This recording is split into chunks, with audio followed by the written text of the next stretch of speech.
Like the dude is literally on a panel watching women twerk.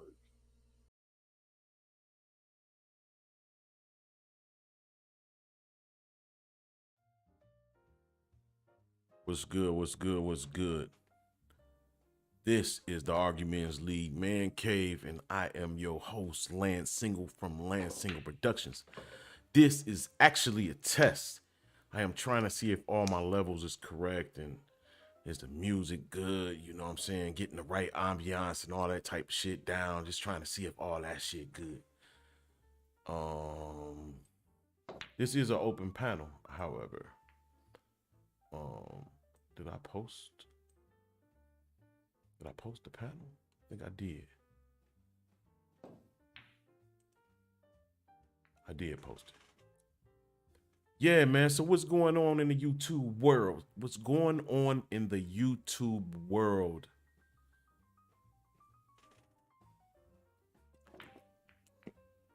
Having a little drink, little drinky drink, little smoky smoke. Speaking of smoky smoke. Yeah, so what's going on with y'all out there, man? What's all the debates about? The hood talking about? I've been gone a minute, trying to get myself in order.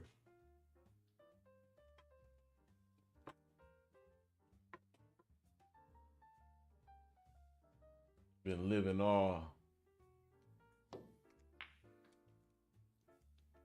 like I don't got no religion or something, man. Trying to get it together. I see the Albos still talking to Albos doctrine. Commission still talking to Commission doctrines. The Israelites and they chart still out here running with they shit popping off.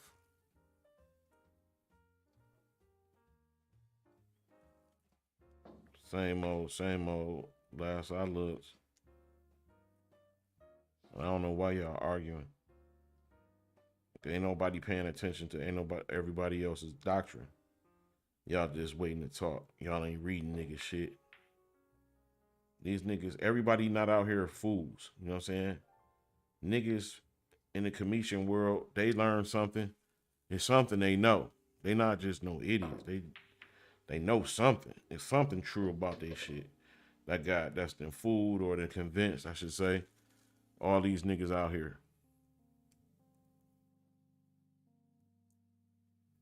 Something about the Hebrew Israelites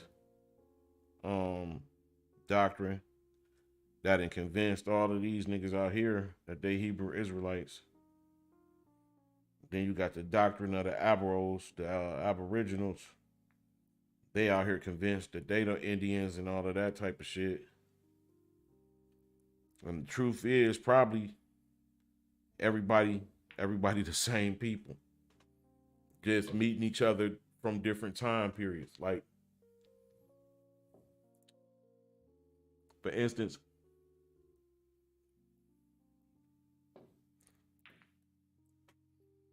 it's niggas that tell you that it was black Europeans during the time of the during the time of colonialism. In my studies, I know that to be true. So it was black Europeans in power, monarchies that ruled Europe um, prior to colonialism, I should say. I would say that better.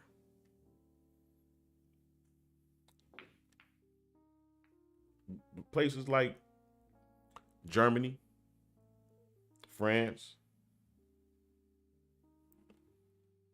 England, the Welsh.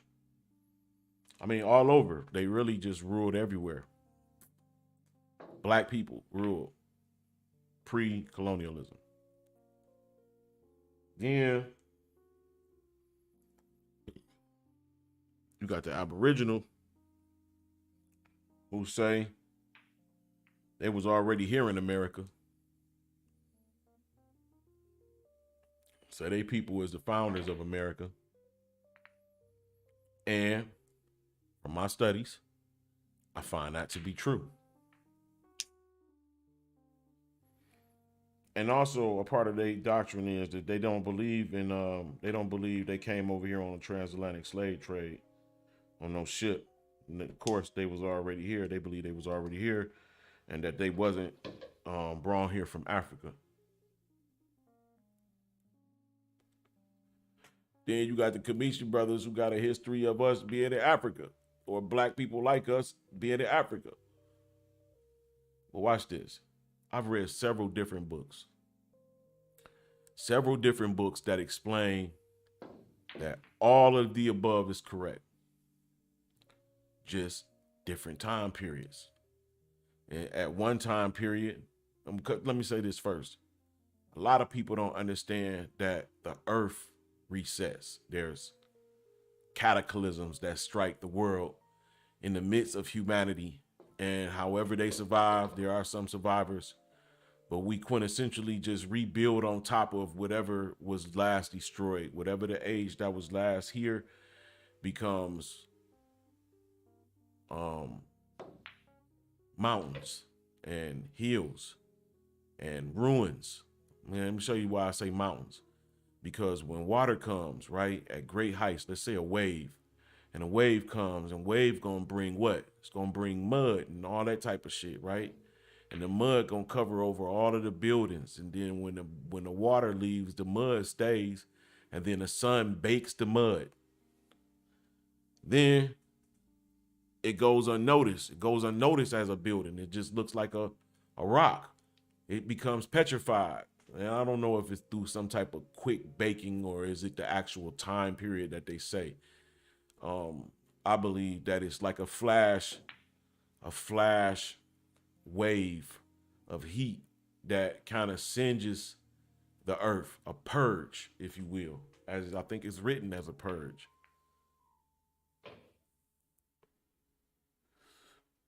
I think that it be some survivors from the last age. Some people run into the mountains. When I say into the mountains, I mean literally into the mountains, not up high in the highland, but into the mountains where there are caverns and caves and even cities of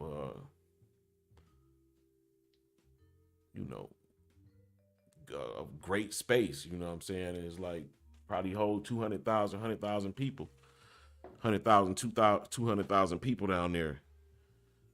And then probably in several different places of the world. And this probably was built by people that was survivors of a prior cataclysm. And it probably just there just for that reason. Some people to survive.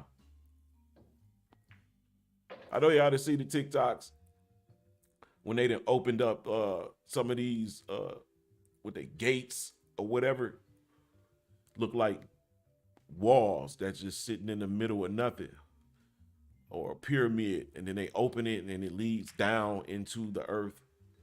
Well, those things was probably built for just this occasion of what's about to occur in a short time. And this is what all of the nations are preparing for. But let me tell you what I seen.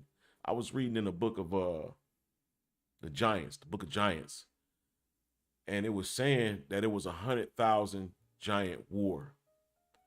And in the midst of the 100,000 giant war, this is a world war, 100,000 giant war. This is a world war, if you will.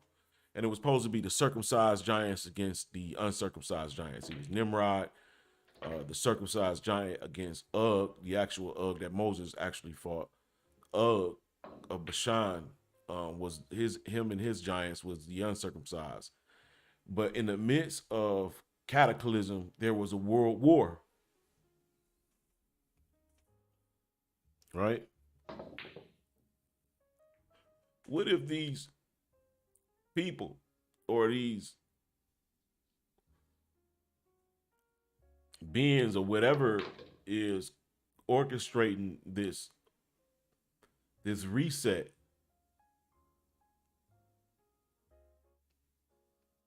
like what if they want us to kind of like, oh my god, I just had a thought, like we all just appeared here. Just think about that. Just literally think about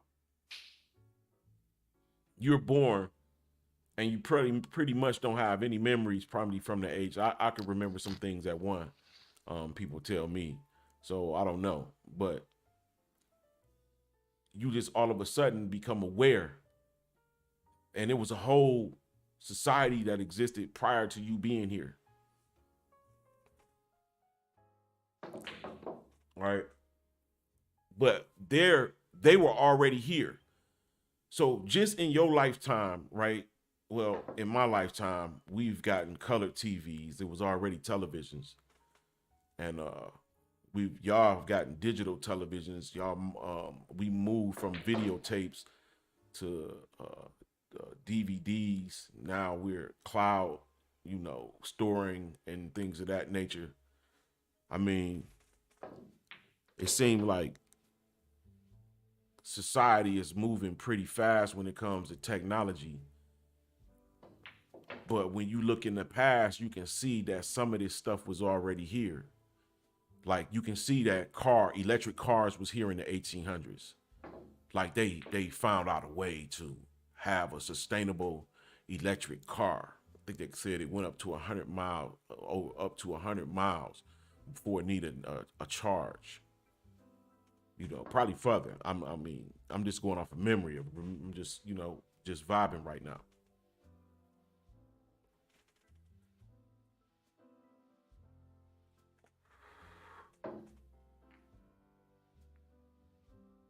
It's a whole society that lived, that existed before you were here. And like I was saying with the technology, these mugs had already was using air balloons and blimps. They already had electric scooters. I'm sure y'all seen the videos. They already had electric cars and unicycles. Something happened that reversed, and we had to rediscover all of this technology. What Solomon says is nothing new under the sun. I mean, that's clear now.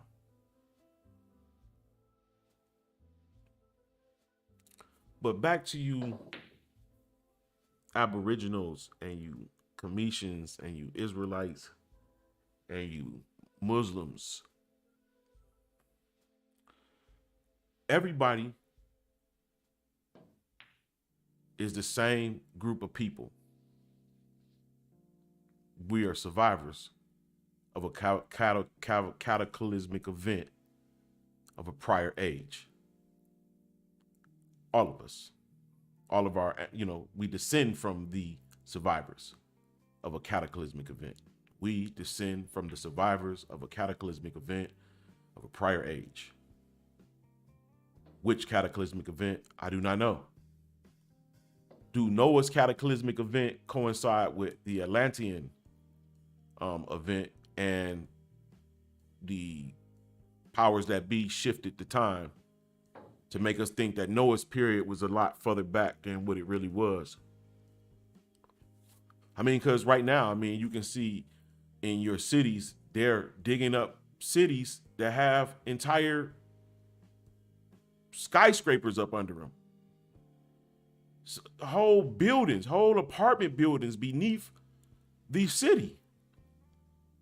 What happened so horribly that somebody would not repurpose all of that material and rebuild? Instead, they just built on top of it. Something happened in recent history that set back us already having light bulbs in the streets, already driving electric cars, probably already, and I'm more than likely, besides blimps and air balloons, there was probably other flying machines that was flown electrically.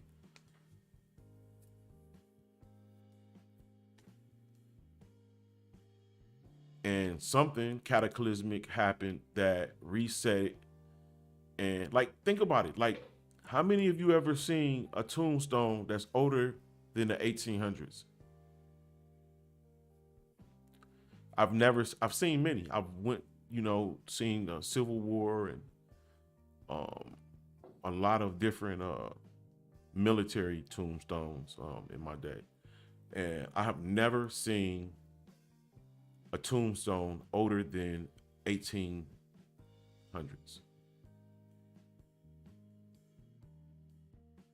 Now, it could be nothing to it, but it's just something to think about.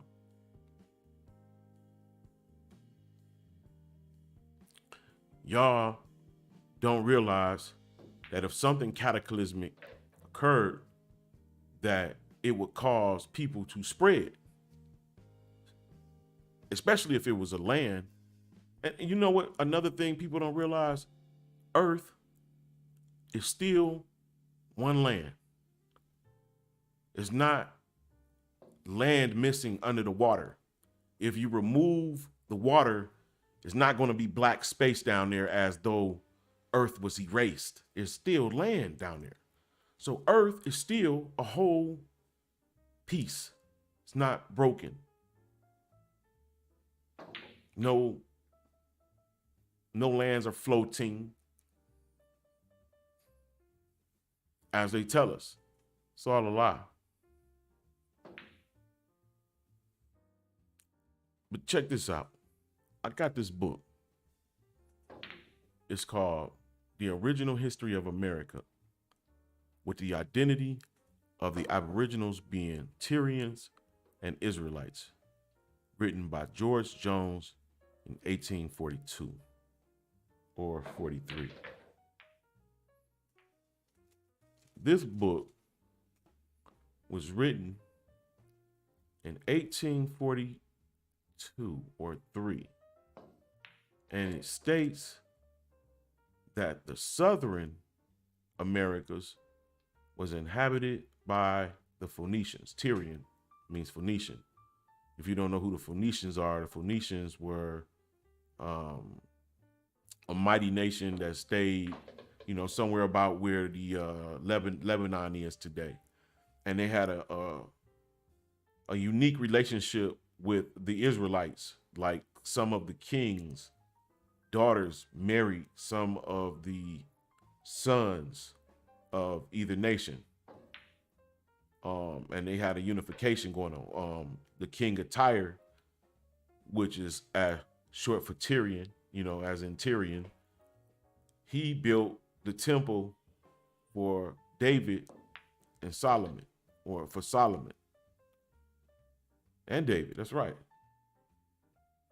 So they built the temple for David and Solomon. So this relationship that King David and King Solomon had with the Phoenicians, and also with Ahab, I believe Ahab daughters or son married the Phoenician king's daughter or son or something like that. So these Phoenicians and Israelites kind of like have always had a relationship. And I also read that the Phoenicians built, the best seafaring ships. They were like the actual original seafarers. So the Israelites and Phoenicians had a relationship biblically, and then historically, according to George Jones, author of 1840 and 1842, states that they were in the Americas. Like I said before, the southern Americas, beneath Mexico, according to what I read, is inhabited by Phoenicians, and they built like intricate buildings and structures. And they used the Masons math. They had the arches and the domes. And north of Mexico, and some of Mexico, were the Israelites. And the author stated, they really didn't tear down the trees. They, used them where they were, and they built structures within the foundations of nature without really destroying it.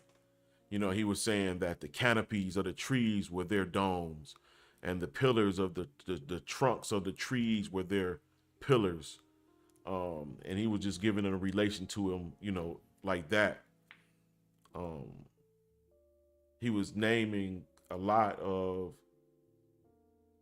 the traditions of the Israelites that were in the Middle East or that were in Israel are very similar to the North American Indians. He gave a lot of examples. Another example he gave was how Pharaoh was like, "Yo, these Israelites just keep making babies fast as hell, man. And we let them keep making babies. You know what I'm saying? They gonna probably end up helping the enemy and destroy us from within." So he was saying that these Indians,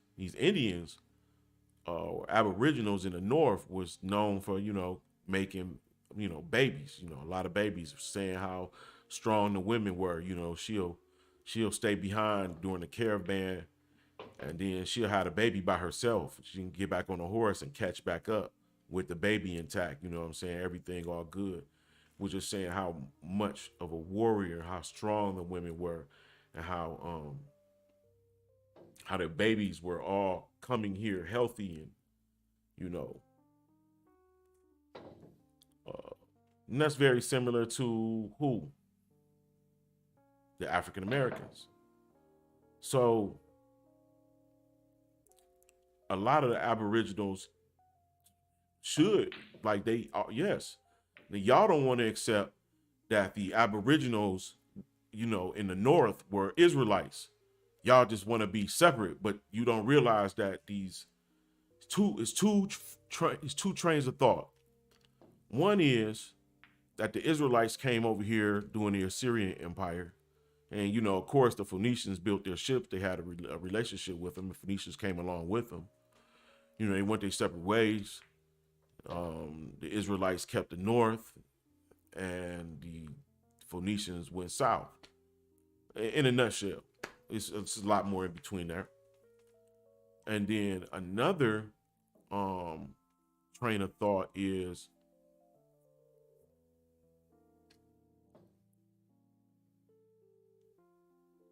what's the other train of thought? Hold on. One train of thought. The Phoenicians came over here. I forget the other train. I forget. I forgot the other train of thought of how the Israelites. But one is through the Book of Esdras. That similar way where the Israelites had said they was going to a place where no man had yet dwelt. And then you get a similar story to that in the Book of Mormon. Um, oh, the other frame of thought is that America is the actual old world, and a lot of the Old Testament stories were happening in the Americas, and that's an actual frame of thought. There are theories with tons of information that would seem to back that theory. But I'm just, under the conclusion that, Earth is just have always been one massive structure, pretty much shaped like a pyramid or, a great mountain. And all the lands were accessible, by going around just like you do on a clock. And you end up, like, for instance, if you are in the East Coast, you go across the Midwest, you go to the East. I mean, you go across, the West, and then you end up in California, and you continue to go west, you'll end up in Asia. Well, it's the same thing with the sun. The sun rises in the east and it sets in the west.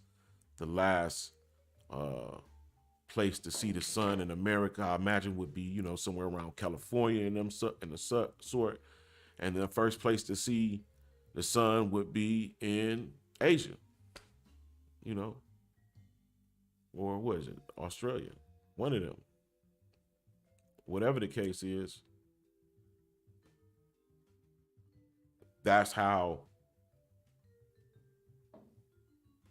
that's how people always travel, you know, east to west. Just going north is actually going towards the center, which is up.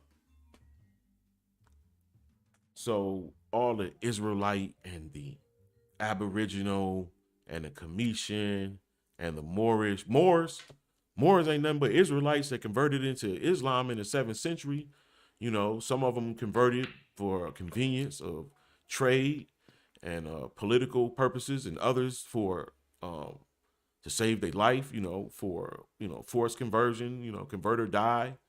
You know, some belong to some people were slaves or indentured to, and had to convert. uh it's a lot of different dynamics, that y'all not considering, but the major dynamic that nobody is ever really considering is that the earth reset.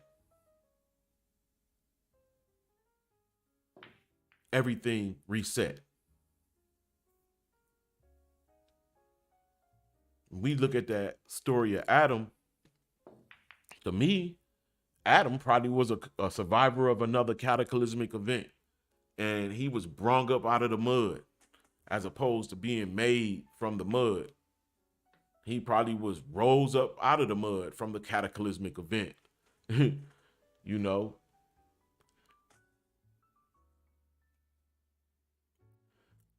uh, and considering Adam, I don't know how far back, in humanity, I can't even imagine or fathom, because I'm still stuck on the possibility that the time of so-called Jesus or Yeshua was in the Middle Ages, right? Because I have a book. It was written by the French, but it's all about the Jews that were in France, right? And they're showing the persecution of Jesus, and he looks like a white guy, right? And their people that are beating them are like black people, or brown skinned people, some even dark skinned people. So this is a book written by the French. What is it called? The Biblioteca. Let me see if I can find that right quick, actually.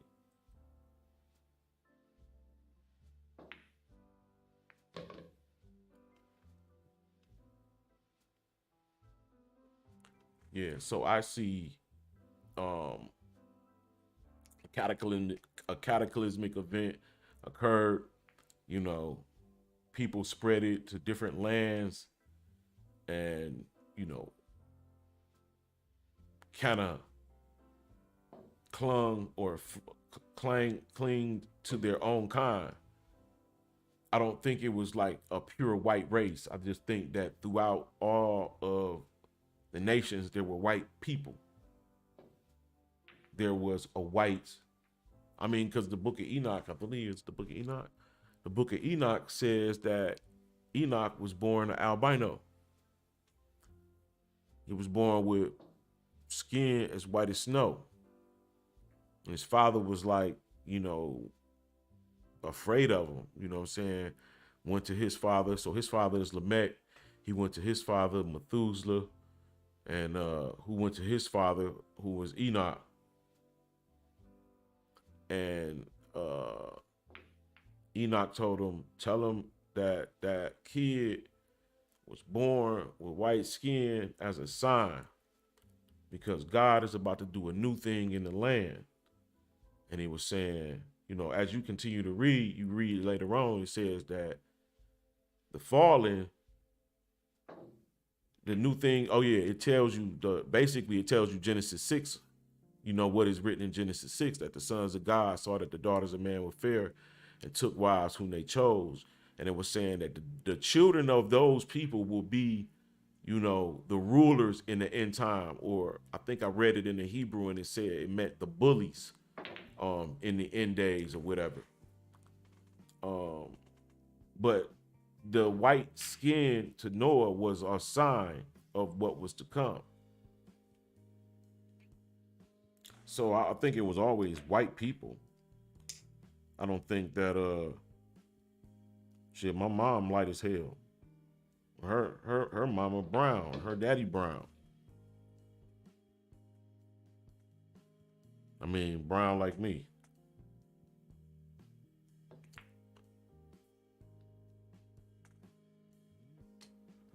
Let me see how long this been going.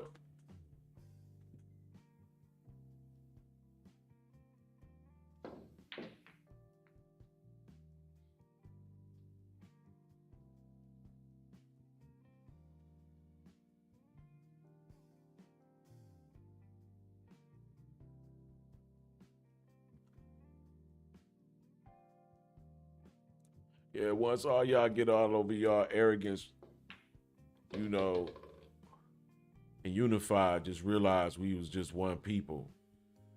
Now, I'm not saying that, I'm talking about we actually are Hebrew people. You know what I'm saying? We can see when we look at each other, you can see that we of the same race. But if you go to Africa and you see some of those people, you know you not of the same race. You can see it. But we all called black together. Well, they don't really grow facial hair like us. Yeah, I'm not saying it's not any Hebrew people in Africa. There was a lot of people that was taken from America into Africa. And I'm not talking about during with Marcus Garvey with the Monrovia, what's that called? The Liberia. I'm not talking about that. I'm talking about actual indigenous Americans was taken to Africa. So, but those indigenous Americans, like I said, um, apart from what you believe to be indigenous Americans today, those Asian people, those are not the original people that was in America. And to be honest with you, and I don't want to get all pseudo, that's my other channel, Pseudosciences University, but there was said to be, giants in this land simultaneously with the Aboriginal black people that was in this land. Also, dog-headed men in this land simultaneously with the giants, and also Boy, a tribe of Indians that is described to be Bigfoot-like. They didn't call them Bigfoot; they just described them, and they was talking about how big they was and had hair all over their body. And, you know what I'm saying? Them niggas didn't talk humans. They had their own form of communication. And he's called them Boy. So America could quite possibly be the old world before a major cataclysmic event happened prior to this one. Who knows? You had California it's no doubt after all of the maps that I've seen, and I've seen like at least 6 maps that was drawn in the Middle Ages that have California being an island. But today, at least according, because I've never, I've been to California, but I ain't never observed to see if it's not an island. If we drive across some shit that's, a land bridge of some sort. But if it's not an island, something happened that made it not be an island anymore.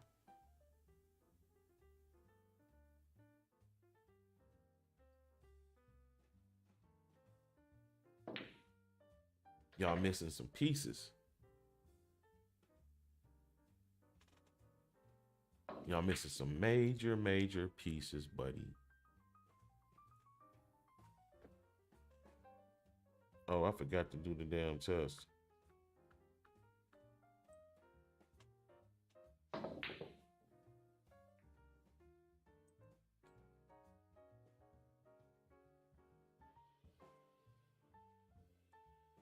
Let's run it back to the beginning. Let me just see something.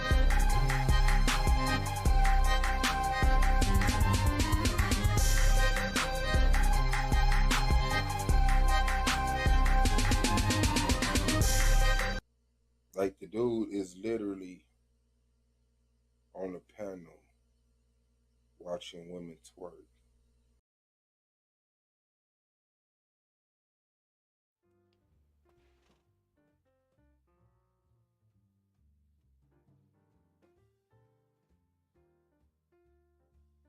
We the Aboriginals. That's Top Cat all day. You can get that nigga information, bro. If you give it to him, he gonna deny. He gonna deny that information. He gonna fight against it.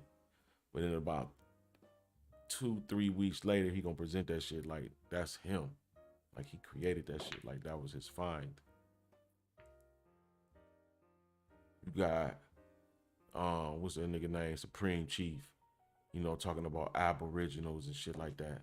You get that nigga information, he gonna take you on his panel. Them niggas gonna try to beat you down, one nigga after another, just because you got that information. That's even with my nigga Judah Nash in the Hebrew Israelite world. I done been over there and kicked it with them, put them up on some game, made them reconsider, like consider this. It says this, that the Most High gave as an inheritance. He divided the boundaries of man according to the number of the sons of God. He said, but Yahweh portion is his people, and Jacob is his lot. Right? Another verse you get, Yahweh chose Israel for himself. Right? But it's one verse that got me so stuck.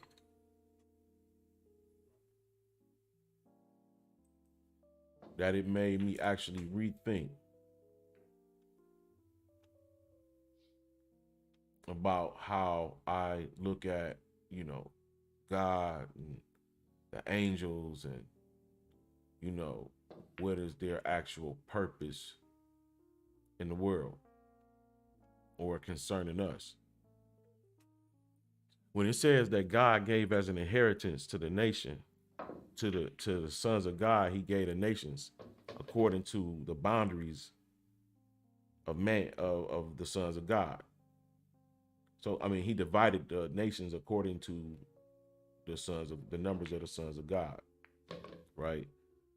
And then you got in another verse where it talks about the divine council, or when the sons of God gather before the Lord to give their report. What is their report? What do they do? And then you kind of look into in the book of Daniel when I believe it was Gabriel talking to Daniel, and he was like, "Yo, from the time you prayed, you know, I was on my way, but I was held up by the prince of Persia, the prince of Persia." So Gabriel was held up by the prince of Persia. He was like, but until Michael, your prince, came, and I tell you, you know, what is written in the book of truth, that there is none other that contends for your people, you know, but Michael, right? So you got an angel that is said to be the highest angel. He's the highest angel. He's the host of all the angels, the Lord of hosts. Host means military. It can mean heavenly bodies. But we know in the sense of angels, it's talking about military. Why? Because Michael leads the host of angels against Satan and his angels. Right?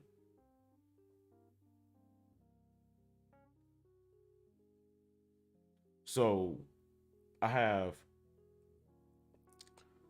a hunch that Michael, the archangel, is the angel of the Lord. Right? So the angel of the Lord that appeared to Moses from a burning bush. Right? So the angel of the Lord appeared to Moses. The angel of the Lord was at the top of the mountain and spoke, right?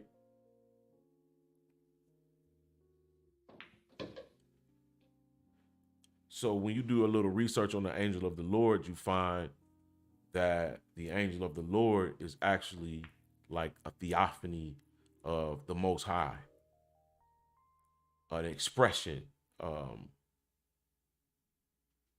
a form presented that you might be able to, as carnally, see him, but you can't see him in his true form.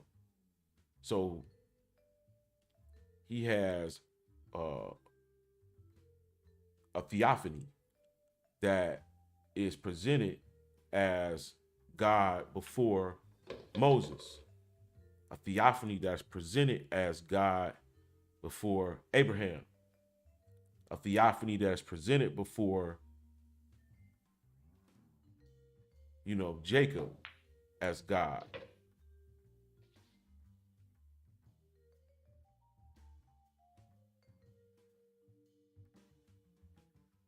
Jacob said, this call this place Pioneer for what I seen the face of God or something like that.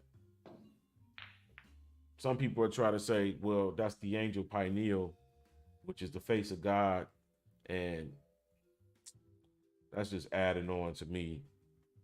That's just added on.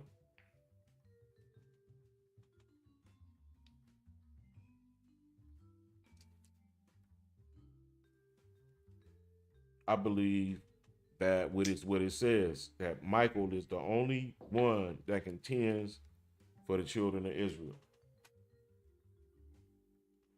and he directly opposes Satan, the accuser of Israel.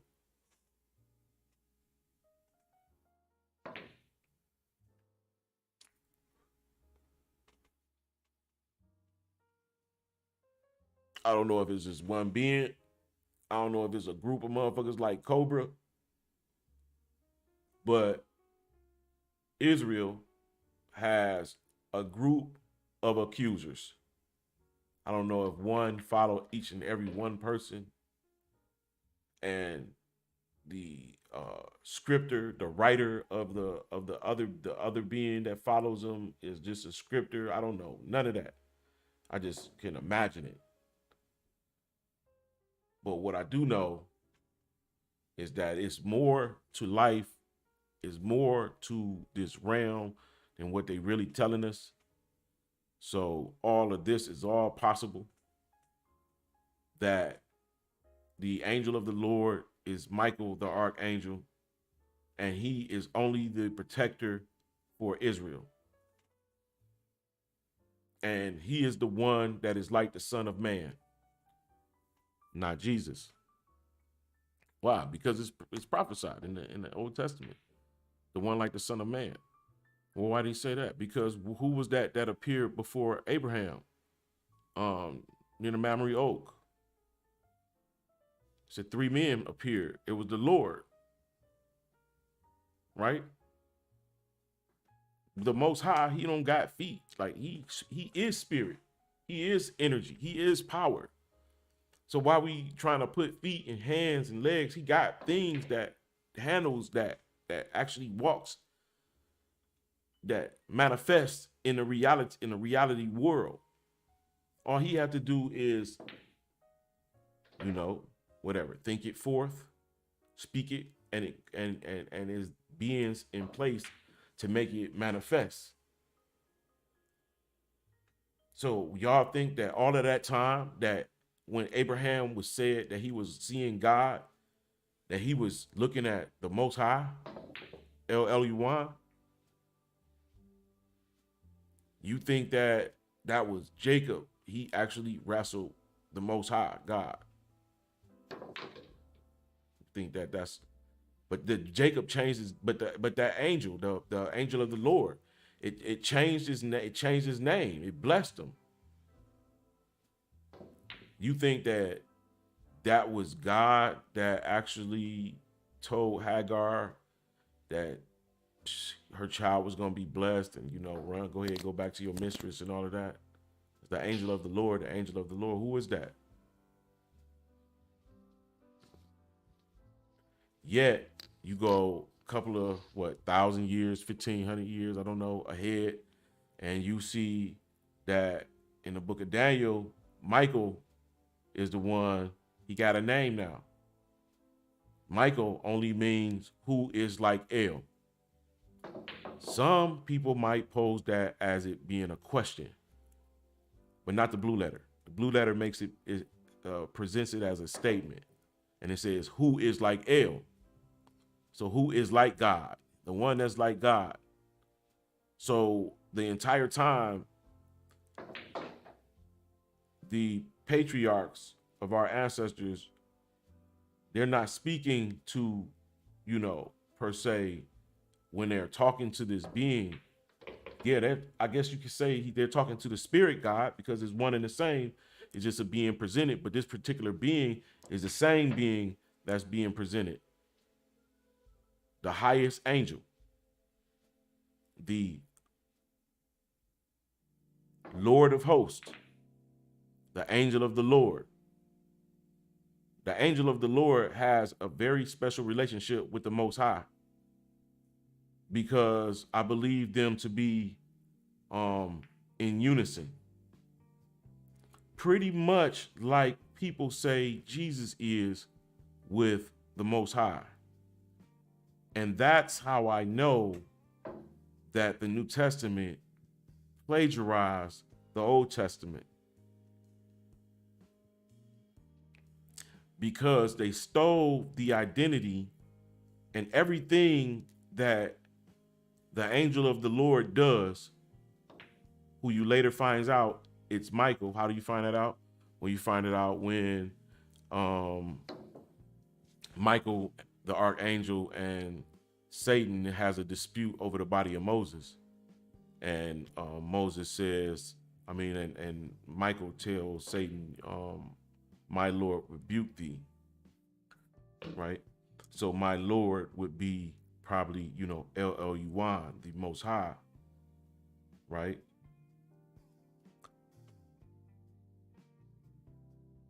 Then you see another instance where it's in, I believe, the book of Jude, where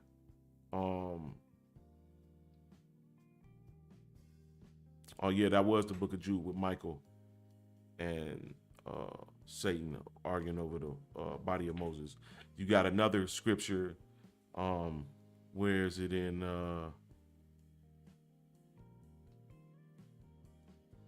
Zechariah?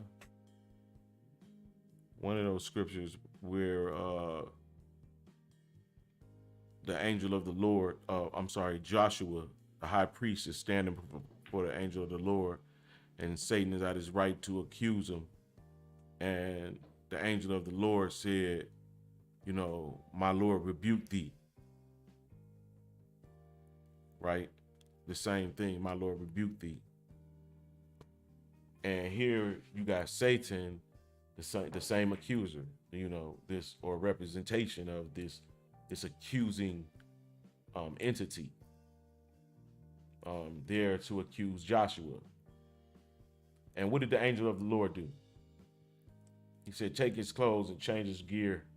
And you say, I have now washed away your sins.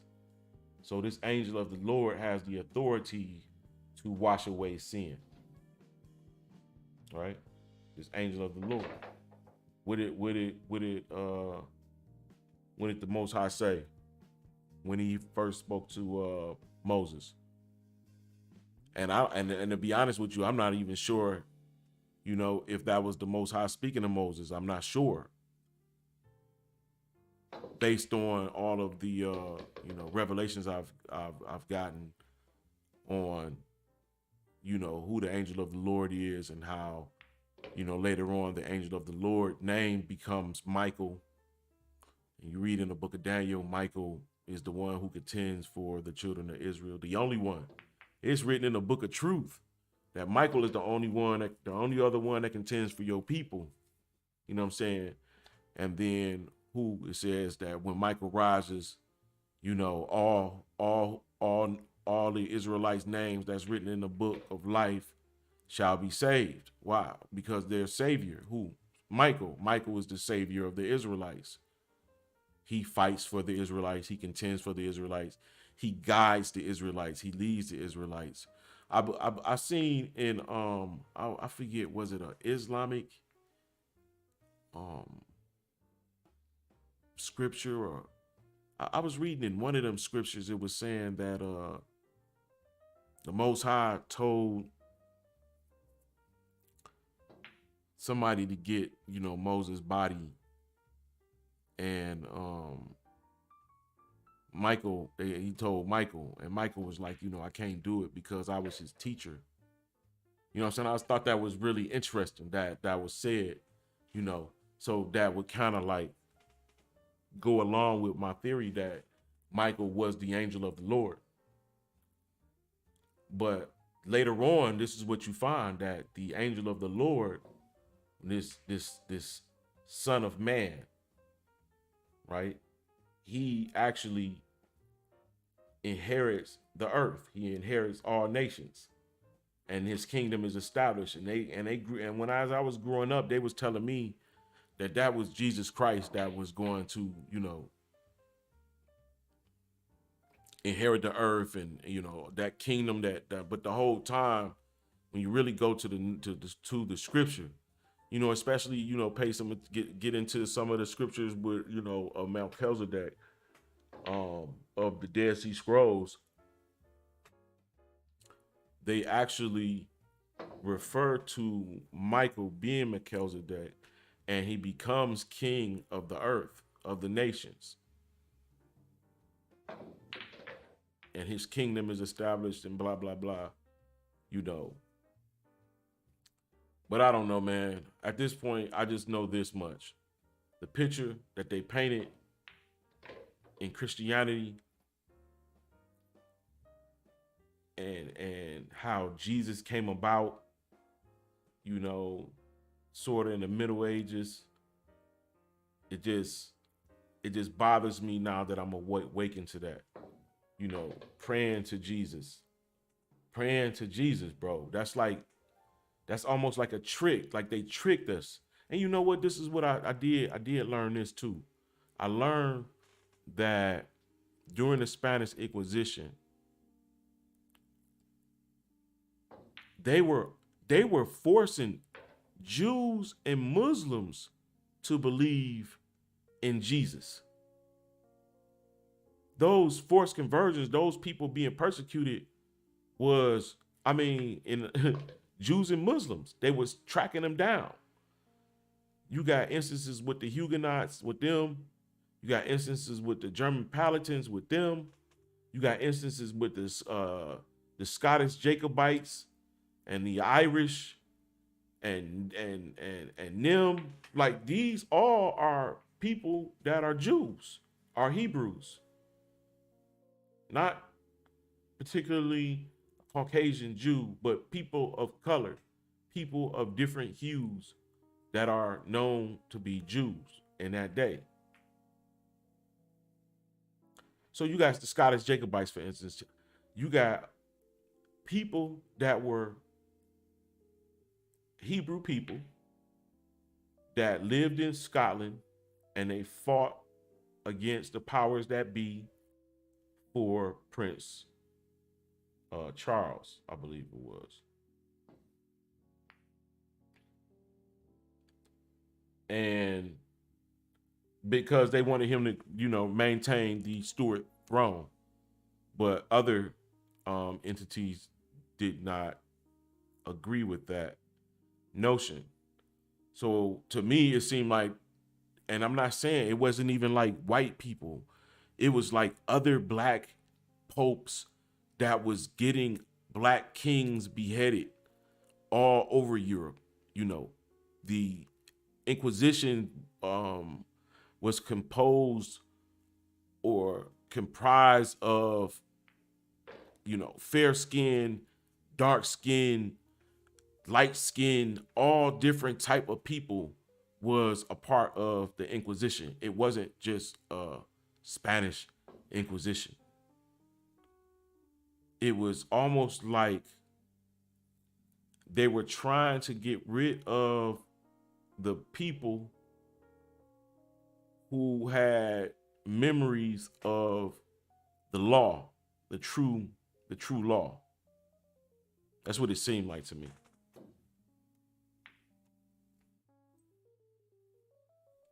But hey, if you're listening, I appreciate it. I just wanted to test my equipment, make sure that everything was cool, the music is cool. I probably if shit, I've been talking this long, it's probably nothing. Nothing's going on. But it was just a test. And thank y'all for stopping by. I'll probably get back on a little later. I'm gonna check this out, see what it do. Peace out. Don't forget to like and subscribe to the Argumenters League Man Cave. Peace.